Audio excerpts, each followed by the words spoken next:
Okay, man, you just heard Jay Hill, defensive coordinator for the Michigan Wolverines. You can get that on your podcast wherever you go. KSLSports.com has it. I want to tell you about the Beehive Meals Hero of the Week. KSL Sports Zone and Beehive Meals are honoring people that impact youth sports in our communities. Nominate youth sports volunteer that you know for the Beehive Meals Hero of the Week at KSLSports.com/contest. Listen every Thursday afternoon to Jake and Ben for the winner. It's the Beehive Meals Hero of the Week. All right, now, talking about quarterbacks and talking about Underwood there at Michigan and how he was a starter as a first-year freshman. And what did you say? He had 11 touchdowns and 8 picks, and he's going to have to be better this year, and you believe he will be. Well, certainly he's going to have to be with that awesome powerhouse schedule that they've got that Michigan faces this year.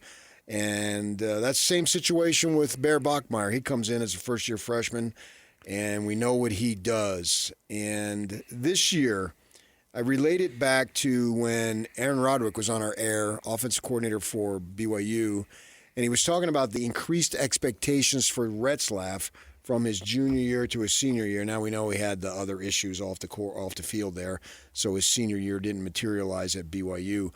But Aaron had set some extremely high standards for Retzlaff going into his senior year in terms of completion percentage and whatnot. Now, what do you think that, and you know Aaron Roderick pretty well, his level of expectation would be for Bear Bachmeier going into his second year as a full-time starter?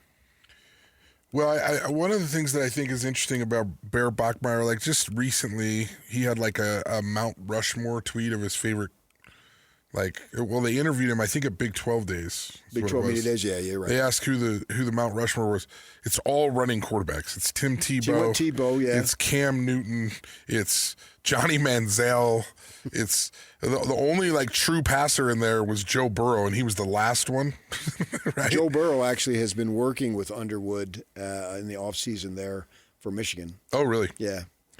So one of the things that I think is the next level thing for Bear, and Bear,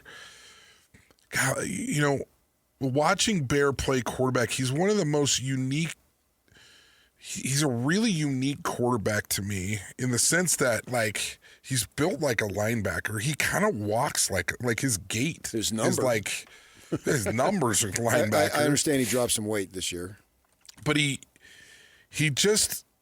he's not your typical quarterback, and he loves to run the ball. I think A-Rod would like to just have I think if A-Rod could draw it up perfectly, he'd call for Bear to run on 4 to 6 plays, and then Bear would scramble on 4 to 6 plays. That would get him between 10 and 12 run plays. Well, 8 and 12 is really what I think it would be. And 8 and 12 runs a game would be much more comfortable for A-Rod than some of the games where they've been in a rivalry game and he's running it 20 times. Because they got to keep him healthy. The other thing that I think, and I know that I've said this ad nauseum, so please forgive me if you've heard me say this before, but I think the biggest part of growth when you're playing college quarterback is you have to understand the moving parts in the middle of the field. The easiest throw to make when you first come into college football, right, is a fade down the sideline. It's a rollout and throwing it out. It's an out to the closest hash mark. It is a screen pass. It's those bubble routes. Those are all easy. He throws those really well. He has the arm strength to make any throw that he needs to make. But one of the things that I noticed in the 2 Texas Tech games that were disturbing to me is when he threw over the middle, I'm almost positive, and I haven't asked A-Rod this, so I don't know for a fact, but I'm almost positive that Aaron was actually having to tag who he was throwing to because they were taking away all the outside throws and the streak balls. And they're like, no, we're going to make you read the middle of the field, and you've got to figure out how to do it. And he threw some costly interceptions in those games. And he had some accuracy issues because he wasn't as confident as he could be in the middle of the field. So when you're talking about young quarterbacks making growth and growing into the quarterback that you want him to be, that's where I think he's got to get a lot better. Is he's got to be able to make the throw over the top of a linebacker and in between a safety. He's got to be able to make a whip linebacker who's like the weak outside linebacker's life just miserable, because if he drops back, I'm going to hit the underneath. If he comes up, I'm going to hit the guy over the top. If he blitzes, I'm going to hit the guy right behind him that's running a slant. He's got to be able to throw over the middle with a little bit more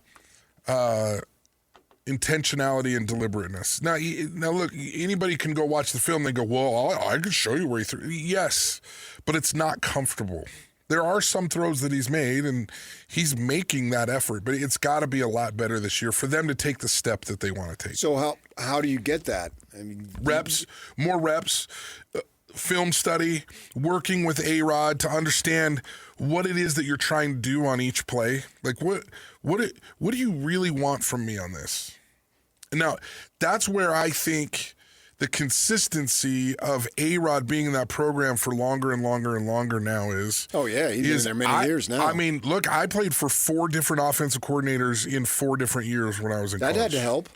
No. I mean, it helped. I'll tell you where. Some variety in life. No, well, I'll tell you where it did help me is I have a lot of breadth and I have a lot of knowledge about offenses, because I had a guy by the name of Chico Canales, who coached in the NFL, coached at NC State. He was my contact that got me to NC State. I played for Ed Larson, who was the 3-time state champion down at Lehigh, best offensive coordinator I've ever had. I played for Bob Petrino at Utah State before he was falling off motorcycles. And then and Norm Chow when I was at BYU, and then for Dave Arslanian. So I actually had 5 offensive coordinators, now that I'm naming them off, all really, really good. So it gives you some breadth. It doesn't give you any depth. So the key with A-Rod being there is that he's getting the depth of like what this offense can be.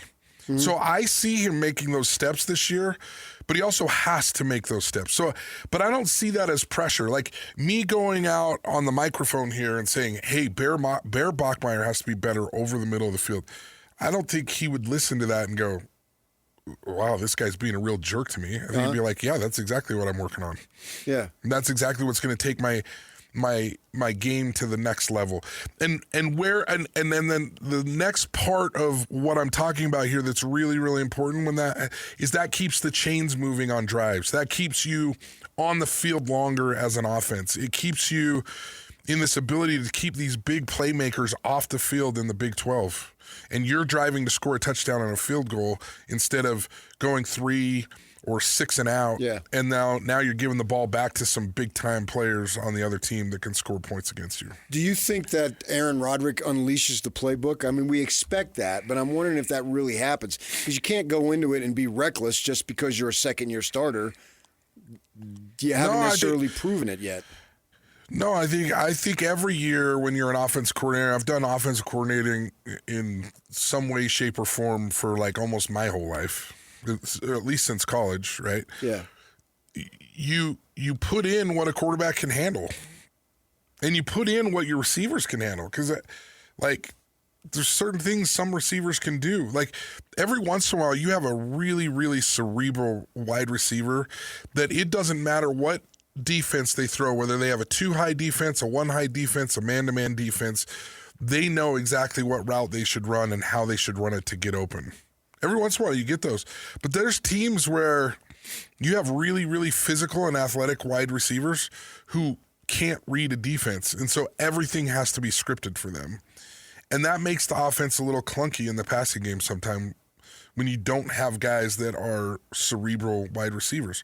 And I don't know the wide receivers personally down there. I know they've lost a bunch of wide receivers. I'm hoping that there's a couple of cerebral ones. They don't have to, and those guys that I'm talking about that are cerebral, they don't have to be the biggest burner. It's like, I just spaced his last year, number 2 for BYU. Chase Roberts, very cerebral.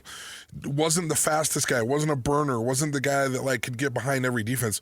Very cerebral and could find the holes in the defense to get himself open and make himself really, really valuable.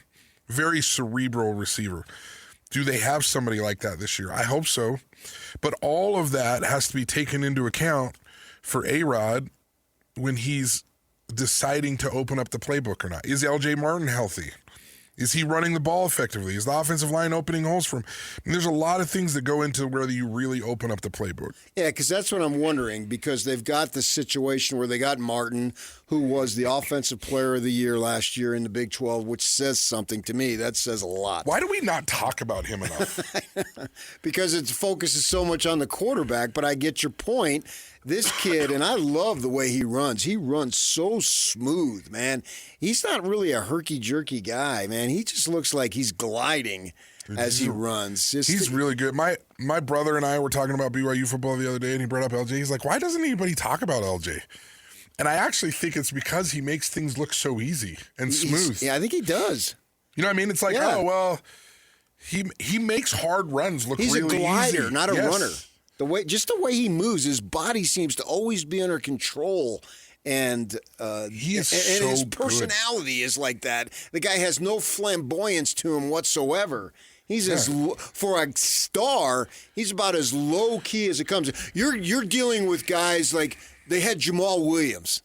The guy, I mean, that guy is, and he was great, no doubt about it. Played many years in the NFL. However, but he was in flamboyant as they come. Yeah, how many guys are going to compare the story of the Good Samaritan to the Bloods and the Crips? Yeah, that's Jamal Williams. I mean, he was a great interview. Always a smile, always laughing. Reminds me of a Devin Dampier, only more over the top than Devin. Devin is a great interview, too. He's always on top. He's always on his game, and he's always in a great mood. Life is great. I'm getting paid to play quarterback at the University of Utah. What more do I want? And he's just a charismatic guy. Jamal Williams was that way, too, at a higher level. You talk to LJ, and he'll give you good answers, but he's so not flamboyant. Calm. No, but it's so reflective of the way he runs. We used to see like Reggie Bush would come off with these startling plays. How did he do that? LJ, you don't necessarily say how did he do that, but he's just as productive. But that's what's so fun about great players, though. I mean, Tom Brady was like this. Drew Brees was like this a little bit in the sense that the great ones make really, really hard plays look easy. They make them look like one of the things that I talk about with quarterbacks all the time that people don't realize is a swing route to your running back is not a very easy throw. And it's one of those throws that makes you look really bad as a quarterback when you miss a swing route. Like when he's running straight away from you to the sideline and you throw the swing route. Guys like Tom Brady and Drew Brees and these great quarterbacks, they make those throws look like it's like stealing candy from a baby. And then you see a quarterback that misses it, and we all want to kill him. I'm telling you, like, that route right there takes a lot of practice. When you got a big dude who doesn't catch the ball as well as your receivers does, running full speed away from you, he's got to turn his head around. You have to throw it perfect every time. And when you don't, it looks really, really bad. But when you do it all the time, everybody's like, oh, yeah, I mean, that's what you do. You throw a swing route for 8-9 yards to the sideline, and it's not an easy throw. With L.J. Martin on the team, that's why I keep hearing all the playbook's going to be open. Bear's going to be unleashed. He's going to be uncaged.